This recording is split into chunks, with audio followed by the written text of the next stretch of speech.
कर्पूर गौरम करुणावतारम संसारसारम भुजगेंद्रहारम सदा वसंतम हृदयारविंदे भवं भवानी सहितं नमामि मंदारमाला कलितालकाये कपालमालं दितसुंदराय दिव्यांबराय च दिगंबराय नमः शिवाय च नमः शिवाय घालीन लोटांगण वंदीन चरण डोळ्यांनी पाहीन रूप तुझे प्रेमे आलिंगन आनंदे पूजन भावे ओवाळीन म्हणे नमा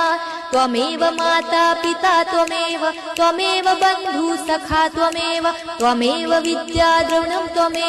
त्वमेव सर्वं मम देव कायेन वाचा मनसेन्द्रियर्वा बुद्ध्यात्मना वा प्रकृति स्वभावात् करोमि यज्ञं सकलं परस्मै नारायणायति समर्पयामि अच्युतं केशवं राम नारायणं कृष्णदामोदरं वासुदेवं हरे श्रीधरं माधवं गोपिका